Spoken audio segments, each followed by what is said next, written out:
Today we'll talk about how can you change your name on your Upwork challenge app. We're going to figure out the solution or know how you can do that on your app. So all you have to do, you just go up of your photo profile, click on it. So when you click on it, it's going to show for you a list like this. Then all you have to do, just click here on profile.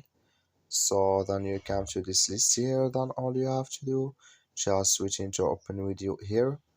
So we will go back, sorry. When you click on your photo profile here, it's going to show for you a list like this. Click here on settings.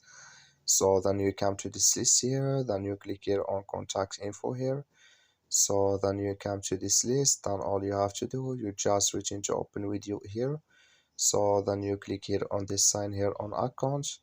Then you come to first name. Then you add here, can you change here your first name here, then here last name. When you're done, just click here on update, then it's going to change with you. That's all you have to do. Thank you for watching. Don't forget to support us by liking and subscribe.